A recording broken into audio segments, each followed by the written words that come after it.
Hello students. तो आज हम लोग बात करने जा रहे हैं इलेक्ट्रोड पोटेंशियल को इफेक्ट करने वाले फैक्टर्स के बारे में। राइट, पिछले पार्ट में हम लोगों ने डिस्कस किया था कि इलेक्ट्रोड पोटेंशियल क्या होता है और हम लोगों ने बहुत ही अच्छी तरह से ये समझने की कोशिश की थी कि इलेक्ट्रोड पोटेंशियल कैसे डेवलप होता है और ये कितने टाइप का होता है। ये सारी चीजें हम लोग डिस्कस कर चुके हैं। आप लोग ये जान चुके हैं कि इलेक्ट्रोड पोटेंशियल जो है दो तरह का होता है। एक को हम कहते हैं ऑक्सीडेशन पोटेंशियल और दूसरे को हम कहते हैं रिडक्शन पोटेंशियल। तो ये दोनों बातें आपको क्लियर हो चुकी हैं और अब हम लोग ये जानने की कोशिश करेंगे कि ये इलेक्ट्रोड पोटेंशियल जो है आखिर कौन कौन सी ऐसी चीजें हैं जिनकी वजह से ये इफेक्टेड होता है। करेक्ट, तो आइए हम लोग शुरू करते हैं ऐसे कौन कौन से फैक्टर्स। तो स्टूडेंट्स की अगर हम बात करें फैक्टर्स की तो सबसे पहला फैक्टर क्या आता है जब हम लोग इलेक्ट्रोड पोटेंशियल की बात करते हैं ना, तो इलेक्ट्रोड पोटेंशियल में जनरली हम लोग क्या करते हैं, मेटल्स चूज करते हैं। जैसे आप लोगों ने देखा होगा गैल्वेनिक सेल में भी हम लोगों ने बात किया था कि हमने एक इलेक्ट्रोड लिया जिंक का, दूसरा इलेक्ट्रोड लिया कॉपर का। तो ये दोनों क्या है, जिंक और कॉपर, ये दोनों मेटल्स हैं। इसके अलावा भी अगर आप कोई भी अदर सेल अगर बनाते हैं तो जनरली, मैं ये नहीं कह रहा हूं कि हमेशा, जनरली हम लोग मेटल्स को यूज करते हैं एज इलेक्ट्रोड्स। तो जब आप मेटल्स को यूज करते हैं एज इलेक्ट्रोड्स तो पहला फैक्टर तो यहीं पे आ गया। क्या आ गया, तो मेटल्स, यानी कि नेचर ऑफ मेटल्स।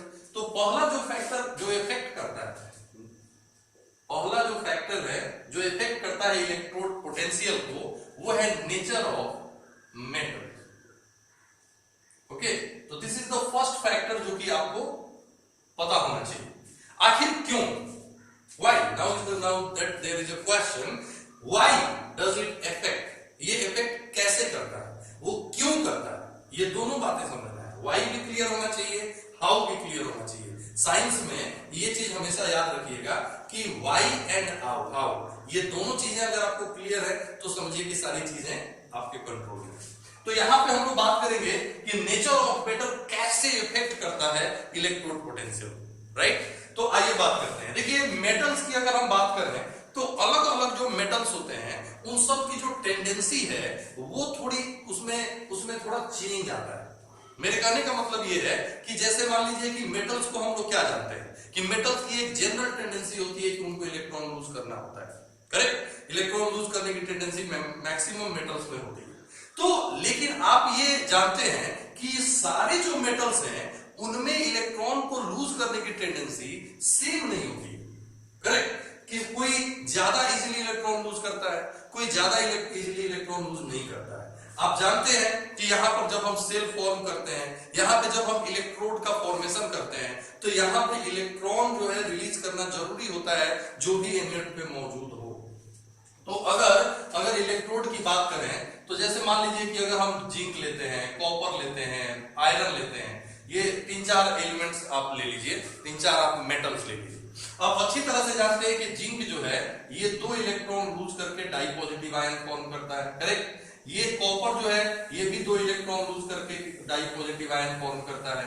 आयरन भी करता है ना, ये भी 2 इलेक्ट्रॉन लूज करके डाई पॉजिटिव आयन फॉर्म कर सकता है। ये ट्राई पॉजिटिव आयन भी फॉर्म कर सकता है। करेक्ट बात है ना, लेकिन फिलहाल हम लोग कंसीडर कर रहे हैं डाई पॉजिटिव आयन। अब यहां पर आपके लिए क्वेश्चन क्या है, क्वेश्चन देखो, साइंस में हम लोग को हमेशा ना क्वेश्चंस पूछते रहने चाहिए, क्वेश्चंस का आंसर ढूंढते रहना चाहिए। दिस इज कॉल्ड साइंस, और हम लोग के लिए चीजें हो जाएंगी बहुत ही इजी। तो यहां पर हम लोग बात कर रहे हैं कि हमारे पास अगर 3 मेटल्स है, सपोज जिंक है, कॉपर है, आयरन है, अगर ये 3 मेटल्स हैं तो आप ये बताओ कि ये तीनों मेटल्स की जो इलेक्ट्रॉन रिलीजिंग टेंडेंसी है क्या ये सेम होगी, क्या ये सेम होगी? तो आप जानते हो कि ऐसा बिल्कुल सेम नहीं होगा। ये डेफिनेटली इसमें फर्क आएगा।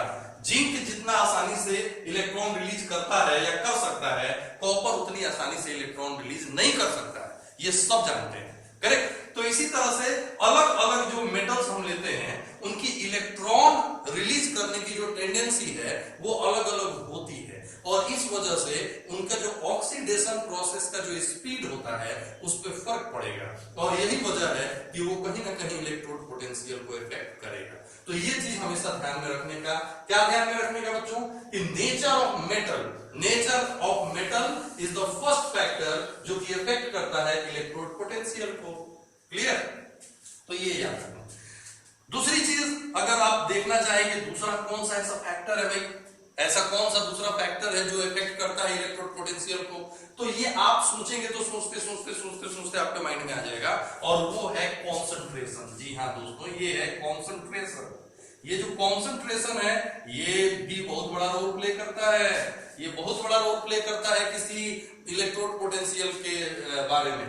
कॉन्सेंट्रेशन जो है आयंस का, करेक्ट, जब आप इलेक्ट्रोलाइटिक सॉल्यूशन लेते हैं तो उसके अंदर क्या होते हैं, उसके अंदर कैटायन होते हैं, उसके अंदर एनायन होते हैं। तो जैसे मान लीजिए कि हमने एक हाफ सेल बना लिया, चलिए हम लोग एक हाफ सेल बना करके इसको समझने की कोशिश करते हैं कि how does concentration affect electrode potential. इसमें हमने क्या किया, इसमें हमने एक बहुत ही आसानी से इलेक्ट्रोलाइट ले लिया, जो कि आप लोग जानते हो इलेक्ट्रोलाइट जो होता है उसका जब आप सॉल्यूशन बनाओगे तो उसमें कैटायन और उसमें एनायन दोनों मौजूद रहते हैं। इसमें हम लोगों ने एक मेटालिक रॉड डाल दिया, और जो मेटालिक रॉड डाला ऑलमोस्ट उसी का हम लोग इलेक्ट्रोलाइटिक सॉल्यूशन लेते हैं।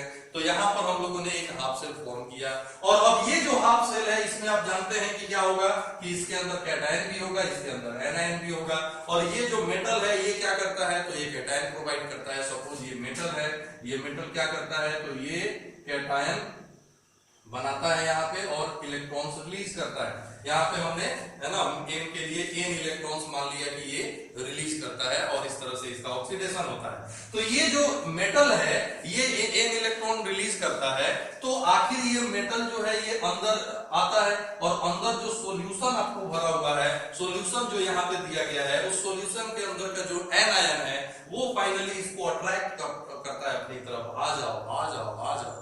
तो जब ये अपनी तरफ अट्रैक्ट करता है तब ये जाकर के क्या करता है कि इलेक्ट्रॉन रिलीज करता है। तो आप जानते हो कि यहाँ पे जो आयंस है उनका कॉन्सेंट्रेशन अगर कम है या ज्यादा है, इस बात से इसके इलेक्ट्रॉन रिलीजिंग टेंडेंसी पे असर पड़ सकता है। तो डेफिनेटली अगर इलेक्ट्रॉन रिलीजिंग टेंडेंसी पे असर पड़ेगा तो कहीं ना कहीं वो इलेक्ट्रोड पोटेंशियल को इफेक्ट करेगा ही। तो ये बात भी आपको स्पष्ट हो गई कि कॉन्सेंट्रेशन भी इफेक्ट करता है इलेक्ट्रोड पोटेंशियल को, ये ध्यान रखने का।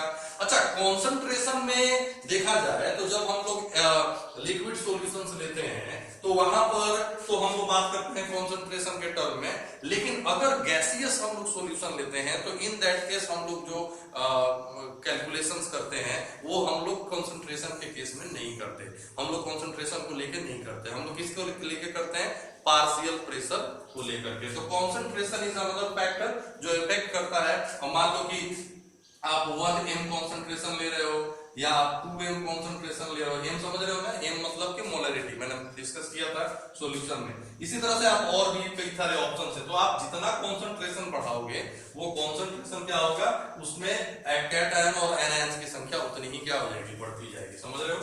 तो ये तो एक बात हो गई कि कॉन्सेंट्रेशन इफेक्ट करता है, और ये आप लोग अच्छी तरह से समझ गए कि ये इफेक्ट करता है। लेकिन अब यहाँ पर हमने बात की कि अगर सॉल्यूशन गैसियस है, जो यहाँ पे इलेक्ट्रोलाइटिक सॉल्यूशन आप ले रहे हैं, अगर वो गैसियस है या किसी भी तरह से आप गैस यूज कर रहे हो इन द प्रोसेस, कहीं ना कहीं अगर वो जो एनोड है या कैथोड है ना, उसमें आप कहीं से आपने गैस का यूज कर दिया, तो अगर गैस के केस में अगर आप बात कर रहे हो तो वहां पे आपको कॉन्सेंट्रेशन के बजाय पार्शियल प्रेशर, कॉन्सेंट्रेशन के बजाय आपको क्या करना होगा, पार्शियल प्रेशर को कंसीडर करना होगा, है ना।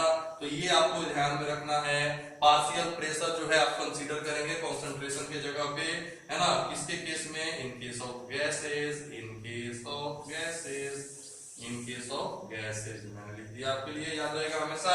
तो यहाँ पर देखिए क्या है, क्या क्या चीजें इफेक्ट कर रही है इलेक्ट्रोड पोटेंशियल को। तो पहली चीज नेचर ऑफ मेटल, और दूसरी चीज कॉन्सेंट्रेशन। लेकिन अगर गैसियस वहां पे सब्सटेंसेस यूज हो रहे हैं तो इन दैट केस हम लोग पार्शियल प्रेशर को कंसीडर करेंगे। Is that clear? तो पार्शियल प्रेशर भी इन केस ऑफ गैसेस जो है इलेक्ट्रोड पोटेंशियल को इफेक्ट करेगा। इसके बाद से देखो तीसरा और आखिरी जो फैक्टर है जो कि इसको इफेक्ट करेगा, जो कि आप जानते हो, और वो है टेम्परेचर। करेक्ट? तो टेम्परेचर भी इफेक्ट करता है। क्यों करता है, ये तो सबको पता है कि टेम्परेचर जो है डेफिनेटली रिएक्शंस को इफेक्ट करता है ना। अगर आप टेम्परेचर बढ़ाते हैं या टेम्परेचर घटाते हैं तो उससे जो है रिएक्शंस की स्पीड या उसके रेट पे असर पड़ता है। तो डेफिनेटली कहीं ना कहीं वो आयंस के फॉर्मेशन पे भी असर डालेगा, और इस तरह से वो इलेक्ट्रोड पोटेंशियल को भी इफेक्ट करेगा। अब जैसे सिंपली आप टेम्परेचर बढ़ाते हो तो क्या करते हो, हीट देते हो। तो जब आप हीट देते हो, जब आप एनर्जी प्रोवाइड करते हो, तो आप जानते हो कि इलेक्ट्रॉन रिलीज कब होते हैं, जब उसको एनर्जी मिले। इलेक्ट्रॉन रिलीज करते हैं जब एनर्जी में, आयनाइजेशन पोटेंशियल समझ में आता है ना, कि जब भी कोई एटम है, जब उसको एनर्जी मिलेगा तो वो इलेक्ट्रॉन रिलीज करेगा। मुझे चाहिए एनर्जी, मैं दूंगा इलेक्ट्रॉन, मुझे चाहिए एनर्जी, मैं दूंगा इलेक्ट्रॉन। तो जब आप हीट दे रहे हो, जब आप एनर्जी प्रोवाइड कर रहे हो, तो इन दैट कंडीशन क्या होगा कि ऑक्सीडेशन जो रिएक्शन से उनकी स्पीड फास्ट हो सकती है। तो डेफिनेटली कहीं ना कहीं ऑक्सीडेशन रिएक्शन फास्ट हो जाए, फिर कैथोड रिएक्शन फास्ट हो जाए या स्लो हो जाए अगर हम टेम्परेचर घटा दें। तो इन दैट केस क्या होगा कि इलेक्ट्रोड पोटेंशियल अल्टीमेटली इफेक्ट होगा, क्योंकि टेम्परेचर आप बढ़ाते घटाते हो, तो यहाँ पे फाइनली क्या करते हो कि आप एनर्जी या तो बढ़ाते हो या घटाते हो। तो जनरली क्या होता है कि आप आइदर एनर्जी जो है वो आप बढ़ा रहे हो या फिर आप घटा रहे हो, दोनों में से कोई एक काम कर रहे हो। तो इन दैट केस जो इलेक्ट्रोड पोटेंशियल है वो अफेक्टेड होगा। देखो ये सारे जो भी फैक्टर्स हैं इनको और डिटेल में हम लोग डिस्कस करेंगे जब हम लोग नर्व्स इक्वेशन पढ़ेंगे, ठीक है, आने वाले टॉपिक्स में हम लोग पढ़ेंगे। तो फिलहाल आप इतना जान लो कि इलेक्ट्रोड पोटेंशियल अफेक्टेड होता है nature of metal, concentration and temperature. I hope कि मेरी बात आपको समझ में आ गई होगी। अगर कोई डाउट है तो आपको पता है क्या करना है, कमेंट बॉक्स में जाइए, अपने डाउट्स बताइए। मैं अपने डाउट्स को बहुत ही सीरियसली लेता हूं, तो इसीलिए आप अपने डाउट्स बताइए और मैं कोशिश करूंगा कि आपके डाउट्स को कलेक्ट करके, 4-5 स्टूडेंट्स के डाउट हो गए तो उसको कलेक्ट करके एक मैं वीडियो बना दूं, ताकि आपको जो है आपके डाउट्स इजीली दूर हो सके। ओके, देन मिलते हैं in the next video. See you then.